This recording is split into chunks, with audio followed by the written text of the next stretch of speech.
Castro. Allez, vas-y, pourquoi pas. Vas-y, pourquoi pas. J'ai un scoop pour vous. Penalty sur Ronny Lopez à la 151e. Vous vous demandez pourquoi on n'est pas revenu sur la VAR, mais la VAR ne fonctionnait pas. Le Colombien qui a pris le dessus, il a réussi son dribble. Falcao, il est mort. Il est mort. Ce soir, je vais dire tout haut ce que tout le monde pense tout bas. Radio Diagonale, la web radio 100% rouge et blanche. Mais voilà, du coup, est-ce qu'on va peut-être commencer du coup par les 3 points. Alors, bon, 3 points communs. Ouais, bah, en 1 Messi, en 2 Messi. En 1, on voulait faire un point Messi quand même, mais pour dire qu'on en a marre en fait. On en a marre. On en a marre d'entendre parler. Ouais. C'est pour ça qu'on fait 5 minutes dessus, c'est pour qu'on arrête d'en parler. Voilà, on n'entendra plus. Si vous aussi vous en avez marre, branchez-vous sur Radio Diagonale cette année. Ce sera peut-être le seul média français où on n'en parlera pas. On n'en parlera que quand on jouera contre lui. Voilà. En espérant que ça soit pas trop souvent cette saison. Mais voilà, il y en a marre. Messi dans l'avion, Messi en slip. Messi qui pleure, Messi au Bourget, Messi au Parc des Princes, édition spéciale. Ils se sont même permis de couper le Tour de Pologne cet après-midi sur l'équipe crucifiée. L'équipe 21. Voilà, Jean-Paul II est mort une deuxième fois. Honnêtement, voilà, il y en a marre de Messi. Nous, on a notre Messi à nous. Il s'appelle Alexandre Golovin. Deuxième point, Damien, tu veux partir sur quoi du coup? Moi, le deuxième, la qualif d'une manière globale, parce que c'est vrai qu'on a vu un adversaire assez faible sur l'ensemble des confrontations, même si quand même... ils nous ont pas beaucoup fait douter ces Tchèques. Non, ils nous ont pas fait beaucoup douter. Mais voilà, on n'a pas eu de difficulté sur la rencontre, on a... Alors s'il y a un fus d'ouf qui me demande si tu as maigri Damien, je peux tout de suite répondre que non. Hein, je peux tout de suite confirmer que pas vraiment, et c'est pas forcément le repas du soir qui va aider. Ouais, il n'y avait pas de McVeggie. Mais donc voilà, après je pense que ce que je retiens quand même, c'est quand même la solidité de l'équipe. En tout cas, il y a toujours comparé à... la solidité, je veux dire la cohésion de l'équipe par rapport à ce qu'on a vu l'an dernier, on voit que c'est quand même dans la lignée. Même s'il y a encore des choses à retravailler, mais je trouve que ça, pour l'instant ça fonctionne bien. On voit que Monaco est une équipe qui est déjà rodée, et ça c'est quand même intéressant par rapport au stade de la saison, où c'est vrai que souvent en préparation les choses sont un peu plus sont un peu moins bonnes, où il y a encore des choses qui vont pas, et là je trouve qu'il y a quand même quelque chose qui se dégage de l'ensemble, donc l'avantage d'un effectif assez peu retouché, et qui peut continuer sa progression. Et puis le troisième point, Boris, ça c'est un point qu'on avait ensemble. Ouais, alors on en avait marre du premier point, mais alors là on en a marre, on a ras la casquette des gardiens. Ouais, la casquette des gardiens. Putain, on est reparti sur un an de cauchemar au niveau gardien de but ou quoi. Qu'est-ce qu'on a vu ce soir encore avec le nouveau Neuer. Combien de passes à l'adversaire là, un but cacahuète, on en aura mangé de la boulette là, pourtant on n'est pas venu pour manger du couscous, mais là la boulette on en a enchaîné, on a la merguez aussi sur le terrain. Donc, comment est votre blanquette? Ouais, il manque les petits légumes, la semoule, mais là franchement Nubel ça part sur de très mauvaises bases, on va pas préjuger pour le reste de la saison. Mais voilà, est-ce que c'est le manque de rythme, les saisons un peu blanches qu'il a eu au Bayern? Est-ce que c'est juste un gardien moyen? Je sais pas, mais là, on n'était pas hyper fan de ce qu'on a depuis le début, mais alors là, ce soir, très très très inquiétant quoi. J'y pense, il a quel âge aujourd'hui, Nubel? Je crois que ça doit bien être 25, quelque chose comme ça. Donc, bon, plus ou moins un an. Sa meilleure saison, c'était quoi? Il y a Schalke, c'était il y a 4 ans, je crois, comme ça. Schalke 06. 20 ans, c'est un peu... Ouais, ça me rappelle un Paul Nardi qui pouvait être très bon à une époque, et puis d'un seul coup... Voilà, qui n'a pas progressé autant que... donc un très jeune gardien, ça peut être de belles promesses, mais ça peut aussi complètement rater la marche. On est vu demander le retour de Lecomte, là, l'heure est grave quoi. L'heure est grave. C'est vrai que Autant voilà ce qu'on disait, je prévoyais avant même le but, 20 minutes avant, je prévoyais déjà mon flop et je pensais déjà à Nubel et le but finalement n'a fait que confirmer aussi. Il est pas propre ce but. Donc tu parlais de solidité, c'est pour ça que j'ai fait un petit peu la grimace. Ce problème là, Attention. Du coup sur le match première mi-temps qui se termine avec un 0-0, donc la composition d'abord, parlons d'abord de la composition. Alors on l'a sous les yeux, voilà. Hop, retour de De Sanctis. La composition, donc par rapport au match aller, il y avait très peu de différence. Il y avait qu'un changement, c'était le Jib, notre champion du monde quand même, qui était de retour. Et qui était de retour plutôt à juste titre, je dirais, dans la lignée de la saison dernière, dans la lignée du début de saison pas exceptionnel de Ruben Aguilar. Et voilà, Djibril Sidibé. Même si je voudrais rajouter quand même que je trouve Rome trop sévère sur Aguilar pour la dernière fois, le dernier match, c'est mon avis, je fais cette parenthèse là, mais je trouvais que c'était un peu excessif comme jugement, mais voilà, je tiens à le préciser, même si je sais pas qu'il a fait un bon match, mais Non, mais on en reparlera, mais tout de suite, je trouve que Djibril Sidibé, voilà, en un match, a montré plus de choses, a apporté plus de sérénité à cette équipe. Au-delà de ça, non, il y avait... on le sait, de toute façon, Jean-Lucas et Myron Boadou n'étaient pas qualifiés, donc pas question qu'ils rentrent dans cette rotation aujourd'hui. Donc voilà, le seul choix peut-être, c'était le choix un peu fort entre guillemets, c'était Diop qui était sur le banc comme au match aller, avec le même quatuor offensif qui était aligné. Et sinon, pas de turnover, on avait pris une très bonne avance au match aller à Prague. Mais il y avait quand même une idée, je pense, de prendre ce match par le bon bout et de ne pas se faire peur, de ne pas prendre de risques, de ne pas laisser les Tchèques revenir dans le coup. D'éviter de douter derrière à cause des Tchèques. Bon, après, ils ont supprimé la règle du but à l'extérieur, donc on se serait fait moins de nos cerveaux, quoi. Mais bon, c'est vrai que tant qu'à faire, autant ne pas prendre de risques avec les Tchèques. Mais en tout cas, Kovac avait quand même dit qu'il voulait vraiment... il n'allait pas du tout sous-estimer l'équipe d'en face et qu'ils allaient évidemment être très sérieux dans l'approche de ce match. Et c'est ce qu'on a vu avec une première période justement où en fin de compte on a quand même beaucoup fait tourner le ballon. Les Tchèques aussi en fin de compte chaque équipe a un petit peu eu ses...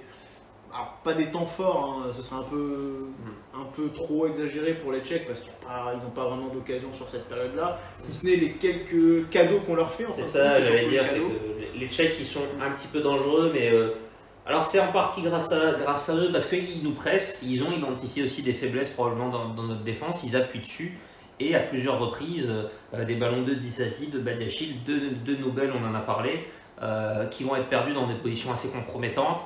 Qui vont laisser des occasions. Il y en a une énorme, je crois que c'est sur une paire de balles de Nubel notamment. Mais voilà, eux ils se créent quasiment aucune occasion dans le jeu, objectivement, par des décalages ou quoi. Par contre, ils ont ce contre-pressing qui est assez efficace parce que nous on se met nous-mêmes en difficulté. Par contre, nous avec le ballon, on est quand même plus à l'aise. On ne se crée pas des tonnes d'occasions, mais on a la main mise sur le match. On n'a pas besoin non plus d'accélérer, de particulièrement changer le tempo de ce match. Il y a un hashtag qu'on utilisait beaucoup l'an dernier, c'était le hashtag patience. C'était un petit peu le thème du jour aujourd'hui aussi. Ouais, et puis c'est vrai que sur les grosses occasions, je pense à la frappe de Golovin, qui est une frappe en dehors de la surface, ou à l'autre de la surface en tout cas. Mais c'est vrai qu'il y a peu de... Si finalement il y a quand même un gardien qui fait quand même quelques arrêts. Sur Voland 2 fois aussi. Voland qui peut-être le mercato est encore ouvert, je sais pas, on peut peut-être. Est-ce qu'on peut rompre le prêt d'Alexandre Nobel? Je pense que le Bayern ils vont bien nous le laisser 2 ans, ça. Mais oui, après je pense surtout à cette frappe de Golovin et plutôt des situations, pas mal de centres aussi de Caio Henrique. Voland a un sacré face-à-face quand même, alors peut-être qu'il part un petit peu trop loin par rapport à son style habituel, on sait que c'est pas forcément un joueur qui porte beaucoup le ballon, qui fait des appels en profondeur, il se fait quand même pas mal gêner par son défenseur et puis du coup c'est sorti par le gardien, il y a une petite frappe ras de terre de l'extérieur de la surface aussi. Donc voilà, il y a quand même des situations assez intéressantes, de la percussion côté Golovin, côté Gelson, mais le goal, tu l'as dit, qui tient pas mal la baraque sur cette première période. 0-0. C'est vrai que finalement, en regardant, il n'y a pas les temps forts. en tout cas sur la première période, c'est vrai qu'on a... Ah merde. Bon, voilà. Et ben voilà, et voilà, la faute c'est à pas de chance. Alors, je voulais voir un petit peu quelques données, quelques chiffres, mais voilà. D'accord, bon bah c'est tant pis. Elle est rideau ta page là. C'est terrible. Bon, du coup, là, c'est vrai que comme tu disais, nous on n'a pas forcément besoin de pousser plus que ça. On va un petit peu mettre le pied sur le ballon pour contrôler un peu le match. Ça circule. C'est plutôt en seconde période qu'on va faire la différence. Voilà, sachant qu'à un moment donné, on n'était pas non plus en danger et avec l'avantage du score du match aller, bon, c'est vrai que globalement, même si on restait à 0-0, on n'avait pas forcément besoin de pousser plus que ça, quoi. Non, ça aurait été dommage de prendre ce but idiot, justement, de laisser les Tchèques revenir à 1-0, entre guillemets, et puis de pouvoir y croire, quoi. Et on a failli se mettre en difficulté là-dessus. Au-delà de ça, on avait quand même, il n'y avait pas photo entre les deux équipes, on l'avait déjà senti au match aller. Et puis même ce soir, hein, les Tchèques, ils vont pas pouvoir tenir ce pressing qui nous a embêtés sur certaines sorties de balles. Ils n'ont pas pu le tenir non plus tout le match. Eux aussi ont finalement pas mal enchaîné de matchs en ce début de saison. On l'avait présenté presque comme un avantage pour eux, dans le sens où ils étaient peut-être plus rodés et tout. Et en fait, c'est finalement peut-être en partie un désavantage parce que eux aussi sont peut-être un petit peu fatigués. Ouais, en tout cas. On va faire la différence assez rapidement après le retour des vestiaires, Boris. Ouais. Et c'est Gelson Martins, du coup, qui est... alors, je sais pas si on peut dire l'homme en forme du début de saison, ce serait peut-être un peu rapide de dire ça, mais en tout cas, c'est un joueur qui est décisif en ce moment. Ouais, qui déjà repart avec la confiance de Kovac, parce que c'était pas forcément une évidence. Il y avait quand même une vraie concurrence avec un Ruben Aguilar la saison dernière sur un poste de piston. Il y avait un Crépin Diatta aussi qui avait été recruté avec une certaine somme d'argent. Il est rentré un petit peu plus tard dans le match aujourd'hui. Mais Gelson, voilà, il est reparti. Il avait été, mine de rien, très en vue au match aller, mais avec énormément de déchets, beaucoup de ratés. Il a marqué contre Nantes. Il a redébloqué aussi ce soir la situation en étant toujours en vue. Moi, je l'ai trouvé quand même assez brouillon sur cette première mi-temps. Je ne suis pas fan, mais j'ai jamais été trop fan de ce joueur-là. Par contre, il a relativement bien fini quand même sur cette action qui n'était pas si évidente que ça. Une frappe vraiment en angle fermé, c'est le moins qu'on puisse dire. Hein. Il n'y avait pas la place de placer grand-chose. Voilà, lui, il l'a joué en force, mais il l'a aussi bien placé sous la barre. Ouais, voilà, sur un petit service de Kevin Volland. J'ai entendu que certains disaient qu'il n'avait pas fait exprès. Ça. Dites-nous dans le chat si vous pensez, c'est fait exprès, c'est pas fait exprès, est-ce qu'il a fermé les yeux en priant très fort ou pas, toujours est-il que c'était le bon geste à faire en tout cas, et ça a été bien réalisé, et là, voilà, c'est un but qui donne tout de suite de la respiration à l'AS Monaco, qui nous met sur les bons rails, puisqu'on va enchaîner assez vite en plus. Ouais, avec un but cette fois de Golovin, donc c'est une passe de Wissam Ben Yedder. Ouais. Golovin qui rentre dans la surface, donc qui est un petit peu aussi gêné, mais qui arrive quand même à... Pas du tout en force pour le coup, non. Le but, l'exact opposé de Gelson, mais qui la met très bien hors de portée du gardien. Après, effectivement, un bon petit travail encore de Wissam Ben Yedder. Donc voilà, Monaco qui plie ce match en 6 minutes. Ouais, et puis du coup on va avoir pas mal de changements, 4 changements d'un coup. Là Kovac il s'est senti rassuré. Oui c'est ça, je pense qu'il dit bon 4-0, on score cumulé. Toujours cette rotation. On fait tourner là. On rejoue dès vendredi, mine de rien, à Lorient, au Moustoir. Donc voilà, gros turnover tout de suite. À peu de choses près tu pouvais y aller. Ouais, mais c'est vrai que ça va pas être la porte à côté quand même. 4 changements sur les 5 directs, c'est quelque chose d'assez rare finalement, mais voilà, volonté de préserver certains joueurs, Tchouaméni, Golovin, Caio Henrique et Gelson Martins, et puis donner du temps de jeu du coup à Sofiane Diop qu'on avait vu contre Nantes, mais aussi des revenants, Crépin Diatta et Elliot Matazo qu'on a peu ou pas vu cette saison, et puis Ismail Jacobs qui s'affirme vraiment comme le relais de Caio Henrique pour le moment, donc voilà, une belle petite rotation. Ouais. Sur cette deuxième période, qu'est-ce qu'on pourrait rajouter en plus? J'ai pas l'impression qu'il y ait grand chose qui se soit passé sur ce match-là. On en discutait à la mi-temps aussi avec Xavier du site ASM by Steph. Et c'est vrai que c'était un match finalement assez plan-plan, pas avec un gros rythme, pas avec une grosse intensité, juste de ce qu'il fallait de maîtrise, quoi. Ouais, on s'y attendait avec cet avantage vraiment important pris au match aller. C'était difficile de demander beaucoup plus. Le dernier commentaire de Fusdouf. Sacré Fusdouf. Sacré Fusdouf. Fusdouf, ouais, même si on préfère Fusdep, son autre alias un petit peu moins maléfique. Mais ouais, Monaco globalement fait le match.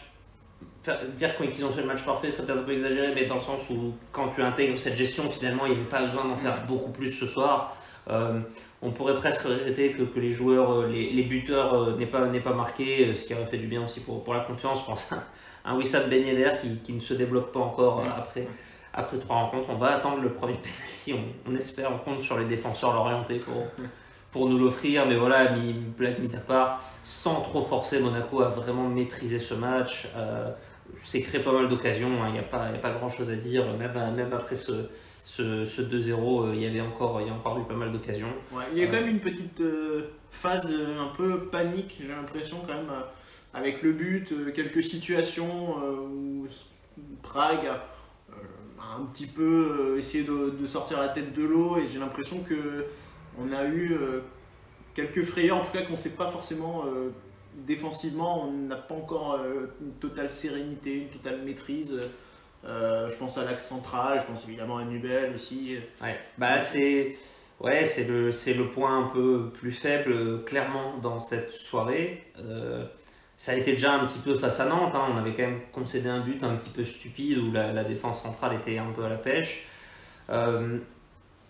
Le but refusé pour hors-jeu aussi, je sais pas exactement qui a priori n'était pas hors-jeu, nous on l'a pas revu, on a complètement accepté le jugement de l'arbitre là-dessus. Voilà, on n'a pas eu besoin de ça. Voilà, mais c'est vrai que et à quel point, c'est vrai qu'il y a un vrai changement aussi, je trouve, tactique cette saison. On est beaucoup plus sur un vrai 4-4-2. On le voyait bien du stade, on n'est pas vraiment sur le système hybride de l'an dernier avec des Djibril Sidibé un peu plus bas, Caillou vraiment en troisième centrale, un Caillou qui est beaucoup plus haut. Aujourd'hui, je les ai trouvés quasiment sur la même ligne. De par leur jeu, on voit quand même un peu plus Caillou à l'attaque que Djibril, mais ils sont beaucoup moins sur cet aspect à 3 défenseurs, et je pense que malheureusement, il n'y a que ça qui marche en fait pour ces défenseurs-là.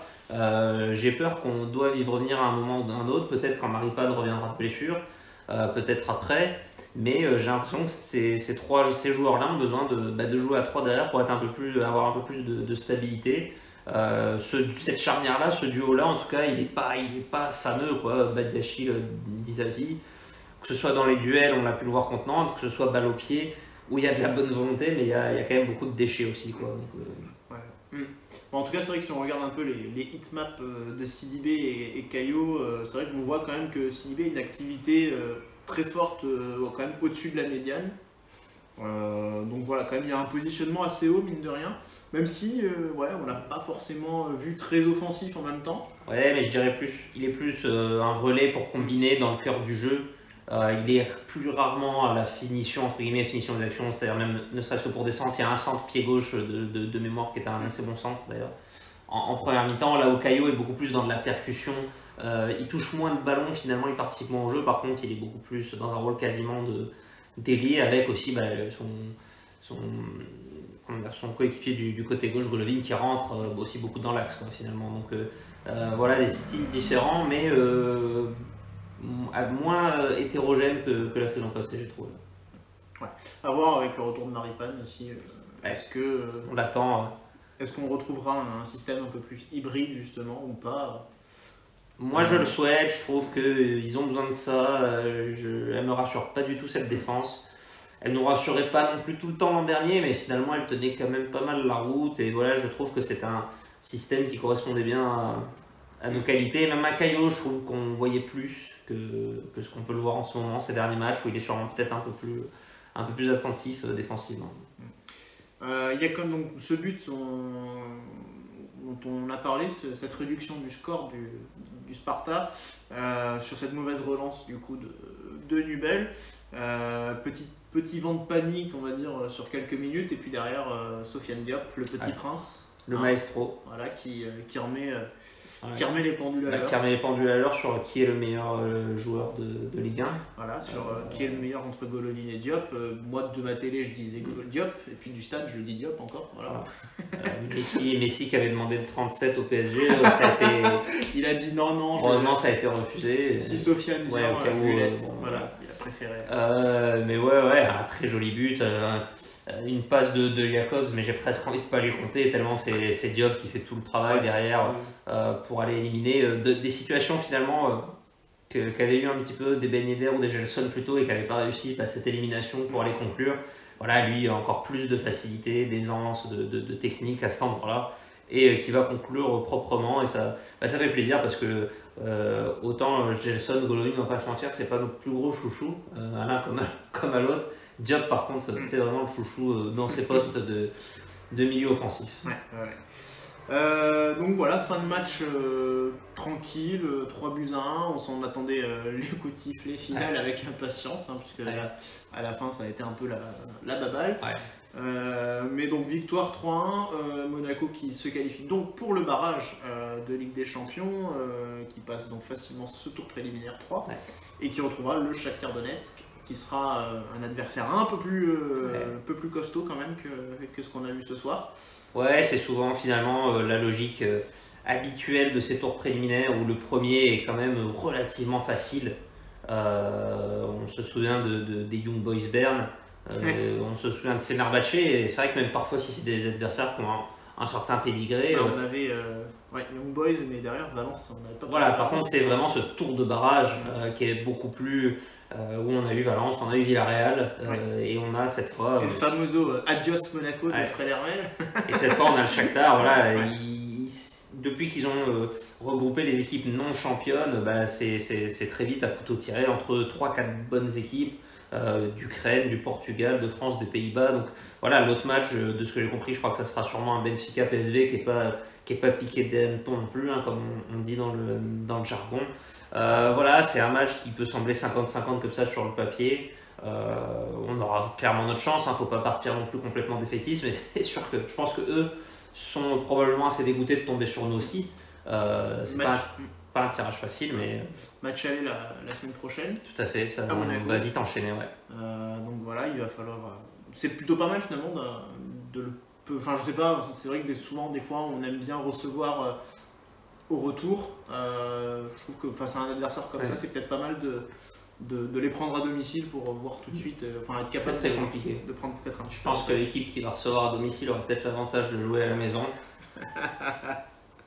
mais c'est vrai, c'est des discussions qu'on avait aussi finalement difficiles de voir. Est-ce que ça reste un gros avantage? Est-ce que ça en devient un plus gros de recevoir au retour maintenant qu'il y a plus cette histoire de but à l'extérieur? Je pense qu'il faudra qu'on observe pas mal de matchs, de confrontations sur plusieurs années, voir est-ce que ça impacte vraiment le jeu. Quitte à effectivement le moment où tu fais la décision, j'aimerais autant qu'on soit à la maison. Après, Shakhtar, je crois qu'il joue plus à Donetsk depuis plusieurs années, je suis pas sûr que ça soit non plus l'ambiance du siècle là-bas. Voilà, de toute façon, le tirage est fait, il n'y a pas grand chose à... Maintenant il va falloir y aller et aller chercher cette qualif qu'on mérite globalement au vu de la saison dernière, mais il y a un sacré obstacle sur le chemin. En tout cas, j'ai eu une révélation moi pendant ce match. C'est qu'on serait en finale de Ligue Europa. Voilà. Alors je sais pas, ça veut dire qu'on passe pas celui-là ou qu'on sera reversé après les poules si on va en Ligue des Champions, mais je pronostique d'ores et déjà une finale de Ligue Europa. Voilà. D'accord, écoute, moi ça me va, finale de Ligue Europa, plutôt en passant par la phase de poule de Ligue des Champions si possible, parce que moi j'aime bien la Ligue Europa, mais la phase de poule est quand même relou en général. Donc si on peut plutôt se faire une petite phase de Ligue des Champions, avoir deux beaux adversaires, et puis après... C'est peut-être pas le même statut en sortant de Ligue des Champions qu'en arrivant depuis les poules d'Europa League.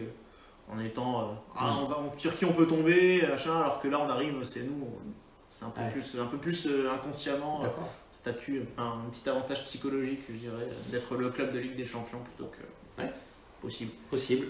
Voilà, on va maintenant va des tops et des flops. Je pense que le top, on en a déjà pas mal parlé, on sera assez unanime sur le nom qu'on va dévoiler. Ah non, le top, non. Quoique, non. Non, on n'était pas tout à fait d'accord. Non, t'en as même pas parlé en plus de Si, moi j'avais dit que. Oui, pour l'instant, on n'a pas parlé aux auditeurs. Donc, vas-y. Alors, moi, mon top, ce sera donc Fofana, que j'ai vraiment trouvé omniprésent. Je l'ai trouvé partout, gros volume de jeu, toujours en train de harceler le porteur du ballon. Je trouve qu'il a vraiment fait beaucoup de bien à ce milieu de terrain. Et même, je veux dire, même vu du stade, c'était presque assez impressionnant, en tout cas, la qualité qu'il avait pour à être partout, à être omniprésent, donc à être vraiment au four au moulin. Donc j'ai vraiment apprécié cette prestation, d'autant qu'à la 70e, 80e, il faisait encore des projections vers l'avant, donc il y a eu pas mal de dépassements de fonction de sa part, malgré l'avancement de la partie, donc potentiellement un peu de fatigue ou quoi. Il avait l'air d'être encore bien en jambes jusqu'à la fin, ce qui lui a permis quand même de faire sa titulaire contenante aussi. Effectivement, il a peut-être pu se reposer, mais en tout cas, là, j'ai trouvé vraiment très très solide. Que la concurrence de Jean Lucas qui a fait un petit coup de pied au cul aussi. Qui a fait un match intéressant, donc j'ai hâte de le voir évoluer. Je pense que c'est un garçon qui va progresser avec Kovac, donc ça va être bien de voir son évolution. Mais voilà, en tout cas, moi je crois qu'on dit Kovacs par contre. Kovacs. Je te coupe. Mais voilà, du coup, une belle rencontre pour moi de Fofana que j'ai vraiment trouvé très très très présent sur le terrain. Donc, voilà. Ouais, moi je partais plutôt sur Golovin pour l'aspect forcément un peu plus offensif. J'ai trouvé, moi c'est pas un joueur, je suis super fan, mais il faut reconnaître que y a deux joueurs globalement à Monaco qui ont un peu de créativité, qui peuvent un peu faire bouger des choses quand on n'a pas trop d'idées. C'est Golovin et Diop. Moi j'ai une préférence pour Diop que je trouve plus constant, qui passe plus rarement à travers à mon avis, mais Golovin je l'ai trouvé assez intéressant sur cette première mi-temps. C'était lui qui a amené le plus de danger, de créativité. Alors il y a un petit peu de déchets forcément, il n'est pas toujours au diapason, mais je pense que c'est aussi ses coéquipiers ne sont pas toujours au diapason de ce que lui veut faire. Moi j'ai trouvé que les coups de pied arrêtés étaient quand même globalement bien tirés, les corners qu'il y a pu avoir, et puis il y a le petit but en plus qui va bien en deuxième mi-temps. Donc voilà, il a fait deux très bons matchs. C'est l'homme fort pour moi de la double confrontation. Il avait fait deux passes D à l'aller. Voilà, le problème que j'ai, et ce que je vais surveiller évidemment sur ce joueur, c'est sa capacité à enchaîner sur les prochains matchs, à pas juste réussir un match sur 2, un match sur 3, mais voilà, à faire 7, 8 matchs sur 10 où il porte vraiment l'équipe, où c'est vraiment un joueur important. Donc voilà, c'est à enchaîner dès ce week-end contre l'Orient, et puis face à ses ennemis ukrainiens, voilà, qui représentent un petit peu la Sainte Russie face à l'ennemi ukrainien de Donetsk dans les tours qui viennent. Donc voilà, quand même, Golovin. Ouais, tu cherches quoi, 16 ballons perdus, mais oui, ça va avec le poste et le. J'avoue que je nuance, j'étais. Alors c'est un peu excessif peut-être, mais je m'en fous. Mais c'est vrai que j'avais presque envie de le mettre en flop, tellement je le trouve à contre-temps du reste de l'équipe. Tu disais, peut-être que c'est les autres qui sont pas avec lui, mais je pense que voilà, c'est à lui de se mettre beaucoup plus au diapason des autres, parce que le collectif marche quand même assez bien. Donc je trouve que si lui joue à contre-temps, ou s'il sort un peu de ça, c'est pas forcément de la responsabilité du collectif si le collectif tourne. Mais voilà, c'est vrai que j'ai un vrai problème avec ce joueur. Oui, il apporte du danger, oui, il est capable de créer des situations, il peut apporter une étincelle. Il a été dangereux, sa frappe elle est belle, elle méritait un meilleur sort, il marque un but, il n'y a pas de souci, mais il y a tellement de situations où je trouve qu'il y a tellement mieux à faire, où il y a de meilleurs choix qui vont plus dans le sens de l'équipe, et qu'il ne fait pas. Je trouve qu'il touche beaucoup trop son ballon, qu'il devrait jouer avec beaucoup moins de touches de balle, beaucoup plus simplement. Moi j'ai un vrai problème aujourd'hui avec Golovin. C'est pas un problème personnel, mais c'est... je sais pas, je trouve qu'il est trop à contre-temps, il joue trop à contre-temps, et que ça n'aide pas l'équipe. Et je sais pas, Sofiane Diop est rentré, tu te rappelles de sa première balle? Non. Sur le côté, il met une balle en profondeur, Diop qui se retourne, balle en profondeur tout de suite. Voilà. Et là, tu vois un mec qui joue vraiment dans le sens de l'équipe, qui comprend beaucoup mieux, j'ai l'impression, le rythme de l'équipe, j'ai l'impression, enfin, qui comprend, qui a un meilleur sens du jeu, j'ai l'impression, en tout cas plus immédiat. Et voilà, donc c'est pour ça que j'ai un peu de mal avec Golovin, en tout cas sur ce match-là. Alors tant mieux, c'est un match réussi pour lui à bien des égards, mais il y a quelque chose qui me gêne et je trouve qu'il n'y a pas, voilà, je trouve que c'est pas, je sais pas si c'est un problème qui peut résoudre ou si c'est quelque chose qui peut changer, mais voilà, bon, je reste pas très convaincu au final, quoi. Voilà. Le flop. Ouais, on a déjà parlé, on a déjà un peu rhabillé pour l'hiver. On aurait envie on va forcément lire ce discours qu'il faut lui laisser un peu de temps, mais c'est vrai que ça donne vite mal à la tête, là, ce que nous a montré Noubel ce soir. On est tellement en souffrance depuis au moins l'année du titre, hein, ça fait 5 saisons, quasiment 18, 19, 20, 21, 22. Ouais. On avait 4 saisons très très très compliquées à ce poste. Et on est en train d'avoir très peur. Peut-être que ces craintes seront infondées et qu'il va vite se remettre dedans.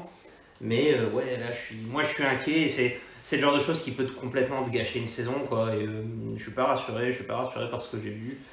Au-delà de ça, dans les flops, je pense qu'il n'y a pas forcément de joueurs qui justifient. On a déjà donné quelques limites sur les centraux.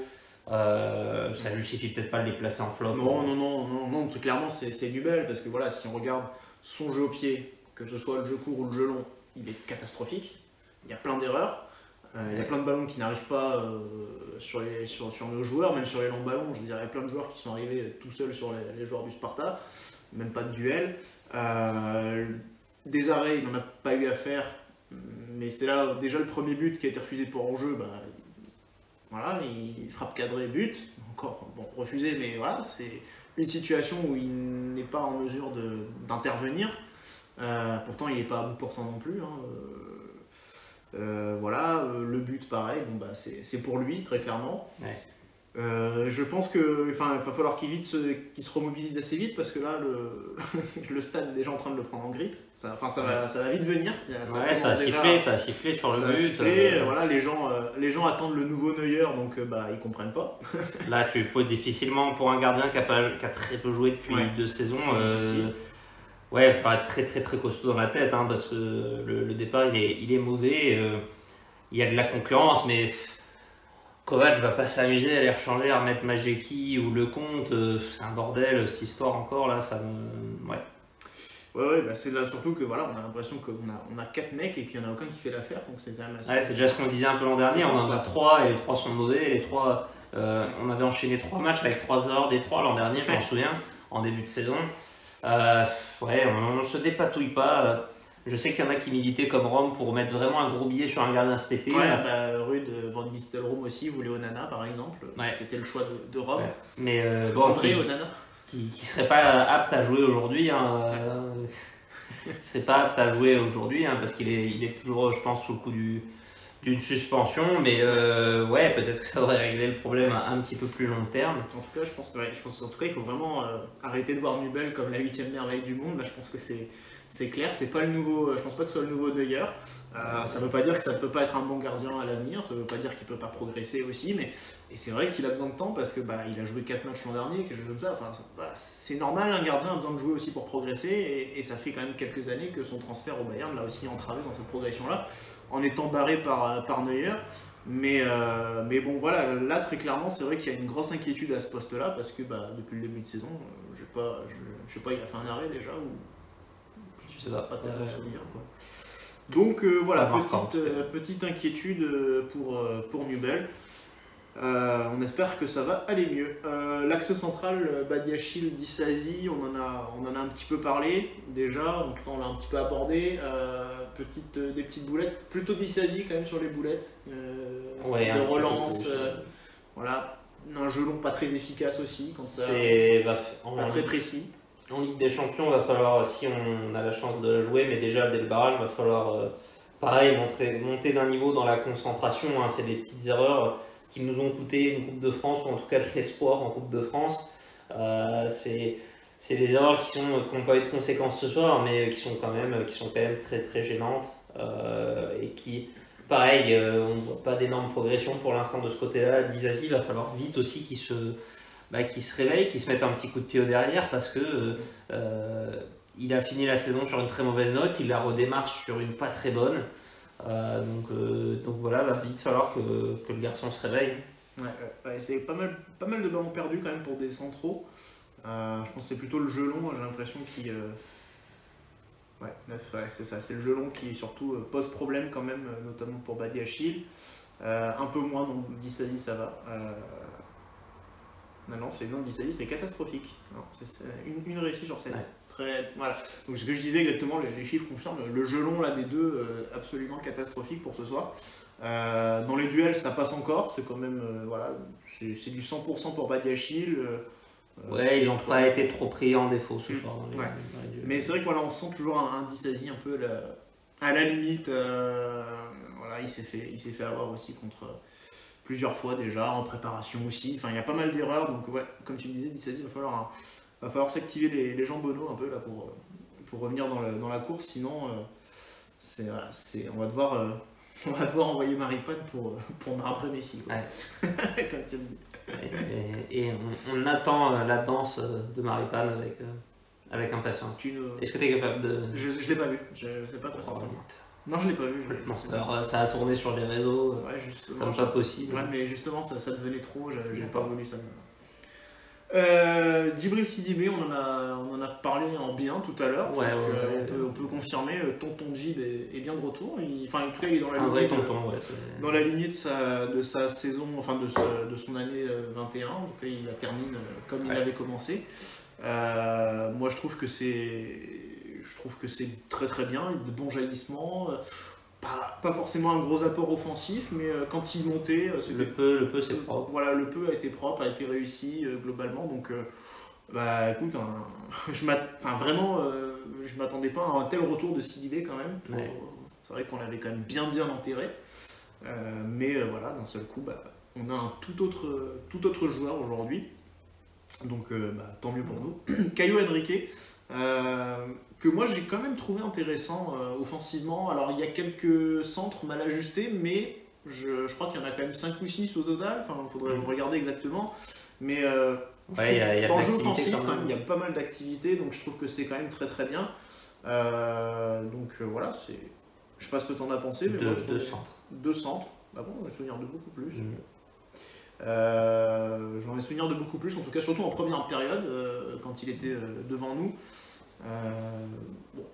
Ouais, pour moi il n'est pas encore à son max de ce qu'on a pu voir la saison dernière, mais c'est pas complètement illogique sur un début de saison. Comme je le disais, je pense qu'il a peut-être un peu plus à surveiller son couloir défensif, parce que pour l'instant on est plus sur un 4-4-2, donc voilà, il continue à apporter, il continue à être propre quand même, c'est un joueur qui est assez propre, donc voilà, c'est un titulaire indiscutable dans cette équipe. Ouais. Il a été remplacé du coup par Jacobs. On dit Jacobs ou Jacobs? Je ne sais pas. Il est allemand? Ouais. On va dire Jacobs. Donc voilà, il a remplacé Henrique pour la dernière demi-heure. Et donc on a vu un joueur, voilà, tu l'as remarqué pendant le match, quelqu'un qui joue assez haut. Ouais. Finalement, peut-être qu'il te paraît même jouer un peu plus haut que... Ouais, j'ai l'impression il a moins ce passé de latéral. On l'a dit, c'est un joueur qui dépanne. On l'imaginait bien en remplaçant Caio dans un pisson. Là, il le remplace vraiment latéral gauche. Mais je le trouve très offensif sur les appels de balles, à être vraiment positionné très haut.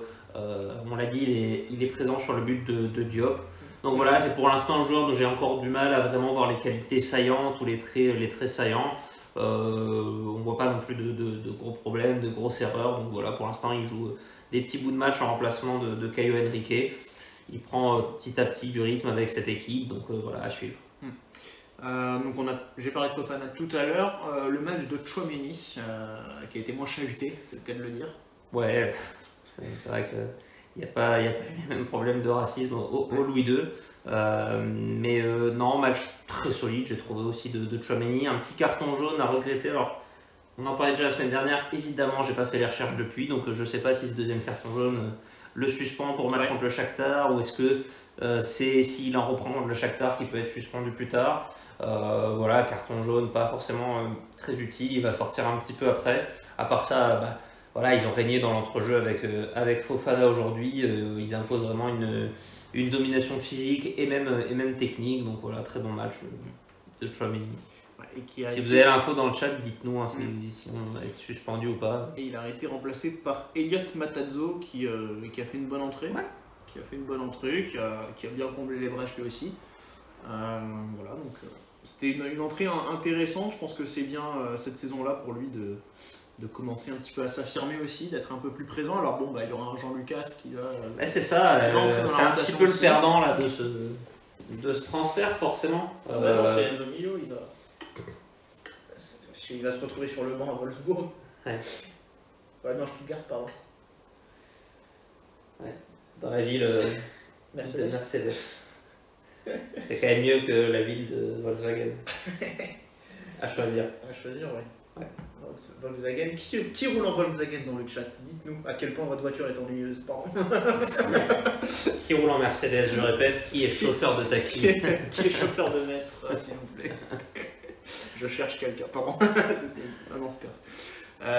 Donc ouais, Matarazzo, entrée intéressante, mais on va espérer le voir s'affirmer un petit peu cette saison. Je pense qu'il y a moyen, mais en tout cas avec la multiplication de matchs, il y a une chance, c'est quand même les 5 changements, mais à côté de ça, on est les premiers à râler quand ça tourne trop. On va pas vouloir se priver de Tchouaméni et de Fofana aussi, il faut l'avouer. Donc mine de rien, la tâche n'est pas évidente. Il faut avouer que c'est quand même une paire qui fait aussi beaucoup de bien, cette défense qui...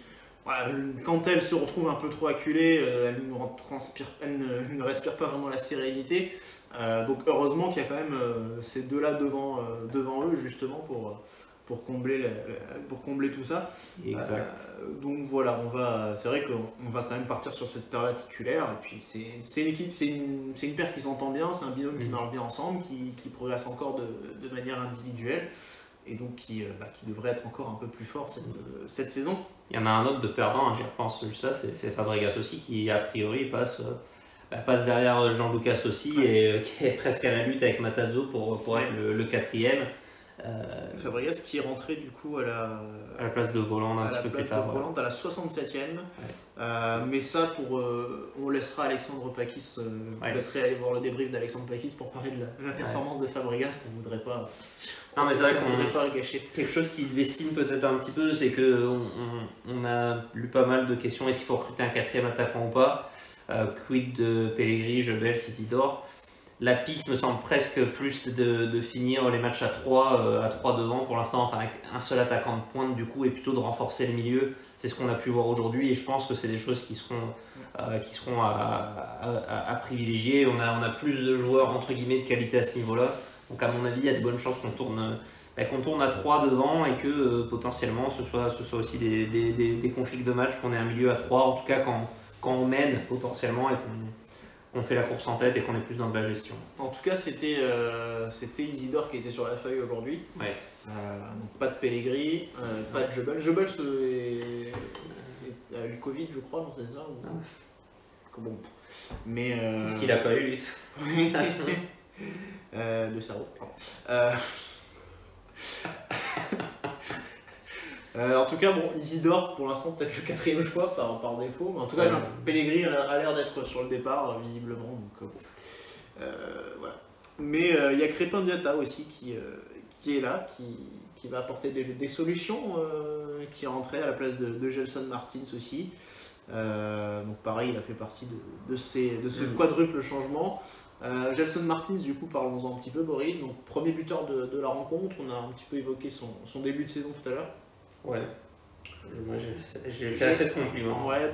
Mais après, justement, là où je reprochais à Golovin d'être à contre-temps de l'équipe, je trouve que Gelson est beaucoup plus, justement, il est beaucoup moins que Golovin, simplement avec plus de déchets, moins de qualité technique. Mais je trouve qu'il a, il y a plus de justesse dans son rythme avec l'équipe, dans la cohésion qu'il a, et l'association avec l'équipe. Je trouve que c'est moins un contretemps qu'un Golovin, c'est moins individualiste, je trouve. C'est plus collectif, même si ça reste quand même un joueur qui aime dribbler, qui aime provoquer, qui le fait pas bien. Mais voilà, je trouve que c'est quand même un peu mieux dans le temps, c'est mieux fait qu'un Golovin, c'est ce que je trouve. Et pourtant, voilà, je trouve que Gelson n'est pas forcément un très bon joueur non plus, quoi. Mais voilà, en tout cas, son début de saison, pour l'instant, il fait ce qu'il faut pour être aussi décisif, c'est ce qui compte. Donc premier buteur, donc c'est bien. Ouais, 2 buts en 2 matchs. Voilà, exactement. L'attaque, Ben Yedder et Kevin Volland qui ont eu pas mal de situations, en tout cas Volland on a eu pas mal, Ouais. Ben Yedder un petit peu moins, mais aujourd'hui c'était pas du tout leur soirée. Non, c'est vrai que ils terminent mine de rien chacun avec une passe, ce qui pour moi me retient de les mettre vraiment en flop. Mais ouais, je suis pas. Leur début de saison, globalement, je le trouve pas hyper intéressant des deux. Ils sont pas encore. Alors, c'est ceux qui ont eu la préparation aussi la plus tronquée. Ils ont été à l'Euro, il ne sait pas qu'ils y aient beaucoup joué, mais du coup, ils sont revenus de vacances quand même assez tard. Est-ce que ça pèse ou pas? C'est des joueurs qui, mine de rien, déjà l'an dernier, n'étaient pas forcément les plus impressionnants dans l'activité ou quoi. Hein. C'est des joueurs, moi, je reste persuadé que quand ils marquent pas, c'est compliqué de vraiment les voir et de les valoriser. Bon, ils sont pas complètement passés à côté. Les ratés de Volland, c'est pas des ratés scandaleux, c'est des frappes pas assez précises pour vraiment tromper le gardien. C'est des bonnes situations qui s'est procuré. Ben Yedder en a eu un peu moins effectivement, mais voilà, il essaye de décrocher un petit peu, d'apporter dans le jeu. Volland décroche aussi énormément. Donc voilà, ils sont quand même, ils sont dans le ton de l'équipe. Il faut qu'ils arrivent, je pense, à se débloquer, à trouver un peu de jus sur les démarrages, quoi, pour faire un petit peu, pour avoir ce petit temps d'avance sur leurs défenseurs. On a vu Ben Yedder qui n'arrivait pas vraiment à placer son crochet face à des défenseurs. Voilà, il manque un petit quelque chose, je pense, pour se débloquer. Et donc du coup, Volland lui est sorti, donc on l'a dit, remplacé par Fabregas. Une petite passe dangereuse en fin de match. Sur Diatta, si je mais ne m'abuse. mais voilà, à 600 000 € mensuels, c'est un peu léger. Ouais, ça fait cher. On va quand même 600 000 € pour tutorer Matazo, c'est un peu cher. Ouais.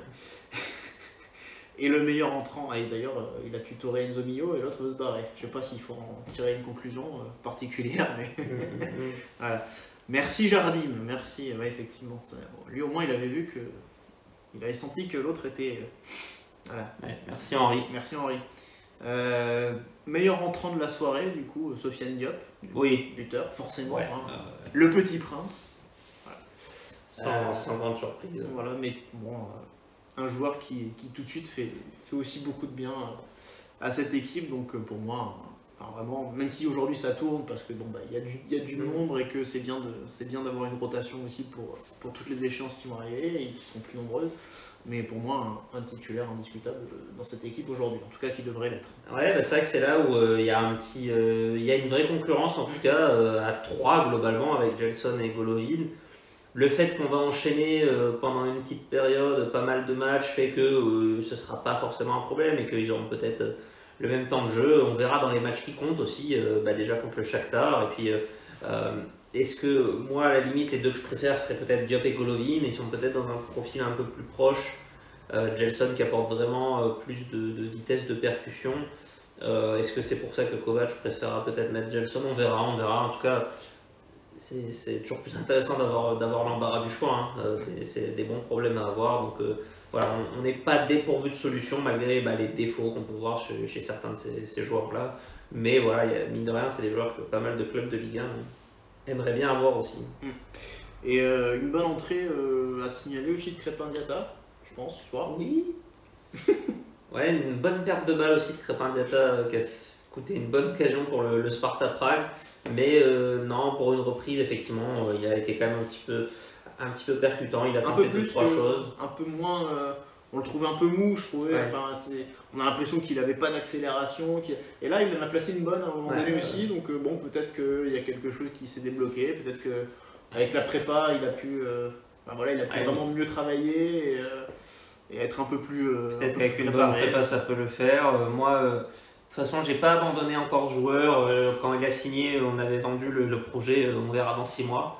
Il y avait vraiment rien à voir sur les 6 premiers, donc voilà, maintenant... On a vendu le projet aussi pour Georges Gemerson. Ouais. C'est une fortune diverse. Gemerson, il y a quand même eu, au bout de il y a eu une saison de il y a eu un titre, voilà. Il y a eu d'autres... Mais non, Crépin Diatta, j'ai envie d'y croire, c'est le genre de joueur qu'on doit attirer dans le projet, c'est le genre de joueur qu'il faut qu'on arrive à faire percer au haut niveau, comme voilà, Boadou qui vient de signer aujourd'hui. Voilà, il y a du travail sur ces joueurs-là. C'est des produits pas complètement finis, mais pas complètement bruts non plus. C'est quand même des joueurs qui ont montré des choses. Est-ce qu'on finirait pas par un confiance en Mitchell? Ça dépend aussi beaucoup de ça. Moi, j'ai envie de lui faire confiance. Je trouve que les joueurs ciblés, c'est la cible qu'il nous faut, en tout cas, par rapport à nos moyens, à notre projet, celui qui est le nôtre depuis quelques années.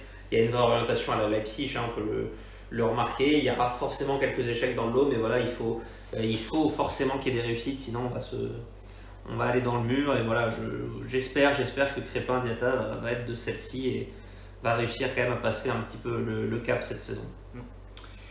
Bon voilà, du coup, soirée positive dans l'ensemble quand même pour nous. Plaisir de retrouver quand même le stade, même si se faire contrôler tous les 3 mètres c'est un peu relou, mais bon, c'est la nouvelle... C'est les nouvelles normes sanitaires. Je l'ai pas dit. Non, mais, bref, en tout cas... D'ailleurs, ta manif s'est bien passée. J'ai perdu mon... non, je plaisante, je ne manif pas. Non, mais voilà, en tout cas, c'était sympa de retrouver le stade, forcément, parce que ça faisait quand même quelques temps qu'on n'avait pas pu y aller. Moi, c'était l'an dernier avec Fusdep pour Monaco-Nantes. Ouais. Fusdep qui dégoulinait de chaleur. Au moins on enchaîne les victoires au lieu de... qu'on retrouvera dès la semaine prochaine contre le Shakhtar, mine de rien. Alors pas moi, parce que je serai en vacances. Vacances méritées, mais toi peut-être, pourvu que tu veuilles bien te refaire triturer le nez. Voilà, ce qui n'est pas d'ici. Pas dit. Voilà, parlez-nous de la buvette. Non.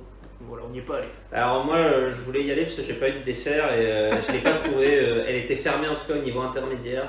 Alors il y en avait d'autres qui devaient être ouvertes, mais du coup comme après le match a commencé. Tu veux pas nous montrer ton joli verre McDo que tu as eu tout à l'heure? Non, mais c'est vrai que j'ai eu un verre. Un verre Coca-Cola chez McDonald's, mais je suis comme Cristiano Ronaldo, je ne fais pas la pub pour Coca-Cola. On ne fait pas la pub, on boit dans les verres Coca, pardon. Bon voilà, écoute, prochain match vendredi. Tout à fait. Contre Lorient, donc à nouveau sur Amazon Prime. Si je ne dis pas de bêtises. J'imagine, même horaire a priori. Je dégouline de chaleur sur Falsetto. Je vais pas répondre parce que je vais dire un truc méchant. D'accord. T'as compris? Ouais. Donc voilà, on va espérer retrouver la victoire en Ligue 1 par contre. Il faut 3 points là par contre parce que on a perdu là contre le FC Comboiré, on a perdu 2 points, il n'y a pas moyen de le voir autrement. Nantes c'est quand même... Faux départ la semaine dernière, le week-end dernier, donc c'est clairement pas... Même heureusement, entre guillemets, c'est que Lyon, Lille ont aussi fait match nul. Marseille a renversé Montpellier alors qu'on espérait une défaite. Ouais. Paris a été un peu poussif mais a gagné. Donc bon, voilà. Heureusement pour nous, les équipes avec lesquelles on va lutter ont eu aussi un petit retard à l'allumage. Donc voilà, nous, tant mieux pour nous, mais il faut rattraper tout ça contre Lorient tout de suite. Et puis ce sera pas mal pour préparer le match aussi face au Shakhtar Donetsk, qui sera un match intéressant, je pense. Mais thème orange et noir. Thème orange et noir à sortir pour les débriefs. Voilà. Là, il n'y a pas de thème. Voilà. Lorient, Shakhtar, on va enchaîner. Le thème Halloween. Thème tango. Allez. Voilà. Bon, écoutez, merci de... le match contre Laval. Voilà. On va prendre peut-être quelques questions du chat. Je vais éviter qu'en tout cas, ça fait stylé. Ouais. Bibliothèque, merci. Après, de belles références aussi littéraires. C'est pas la même que d'habitude, quand je précise, quand je fais mes débriefs. Oui, monsieur a 2 bibliothèques. Débriefs personnels, voilà. C'est une partie. Et encore, j'ai pas tout déménagé de chez mes parents. Parce qu'il n'y a plus de place. Et j'ai pas envie de me faire assassiner par ma femme non plus. Je comprends. Voilà. Place limitée. Voilà, du coup, merci de nous avoir suivis. Et puis à très bientôt, donc vendredi soir pour le prochain débrief, donc Lorient-Monaco. Salut à tous et Dague Mounegou. Bisous. Et bisous. Et bisous.